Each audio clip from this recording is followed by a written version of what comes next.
So it's still the AM show, and we're going to have a conversation about the Graphic Business Stanbic Bank breakfast meeting. And I've been joined in the studio by Franklin Soa, Director Marketing and Sales at Graphic Communications. And then Kojo Labi is a Communications Manager at Stanbic Bank. Good morning to you, gentlemen. What's happening? I'll start with you. What's happening on the Tuesday, November 2, 2021? Thank you very much. Tuesday, November 2, 2021 is the final session for the year, the Graphic Business Stanbic Breakfast Meeting. So there have been series throughout the year. This is the quarterly. Yes, it's a quarterly session. So this is the fourth quarter session.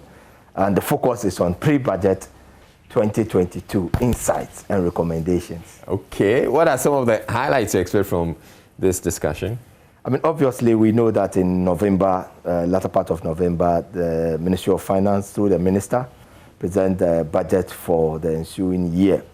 And as a business newspaper, of course, and a news house, and then, of course, our partner, Stanbic Bank, we realize that it's crucial for us to create a platform to get relevant stakeholders come in to have a conversation, share some insights, and give some recommendations as to how this budget will be more meaningful to us as a people, to the business community, and to the nation as a whole. So essentially, whatever views are collated at this forum can be factored into the budget preparation? We may not necessarily say so. All right. But of course, we have the Honorable Minister Charles Edu-Boahen delivering the keynote address, and definitely I'm sure he will pick up some insights that will inform some of the things that I'm sure that a lot has been done. We are aware that there's been a lot of stakeholder engagement. So some of the highlights, I believe, will either reinforce the thinking or probably reshape some of the propositions that the document might capture. Essence is that how do we contribute into making this more meaningful into the future? And how will the average Ghanaian appreciate some of the interventions and initiatives and the policy directions? What will be our role as a people? Because everything else we're doing is informed by how we understand it and how we respond to it. So if the people understand the direction and we all know the obligations on us to ensure that we are meeting some of these things, why not? In terms of our demands on government, in terms of requests from different sectors and all that, how do we blend it to ensure that we are addressing the major issues that will impact our economy positively, that will move us from these huge debt challenges that we are hearing and we are seeing, and make our nation a better nation into the future. So we've seen Stanbic Bank partner Graphic Communications throughout these engagements that you've been doing. And so I'll come to you, Mr. Labi, in a bit. But back to you, how best can the Procurement Authority and the Procurement Ministry prevent issues of inflated costs, among others, in all public procurement? I think that some of these things are likely to come up to next week in the session, because we all admit that you hear a lot of issues around inflated cost of projects, inflated cost of contracts, and all those things. And these are all financed from the meager resources we are able to generate internally through taxes and, of course, through borrowing.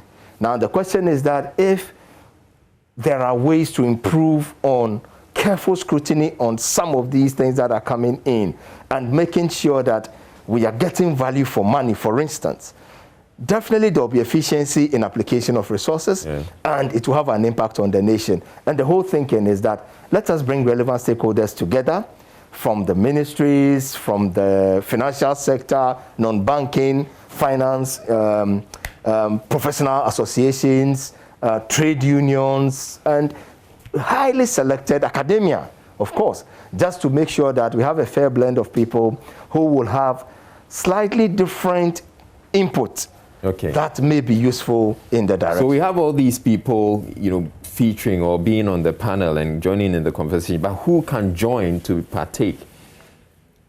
We are open to everybody. The physical is highly managed because of the COVID protocols and all that, so strictly by invitation at Labadi Beach Hotel.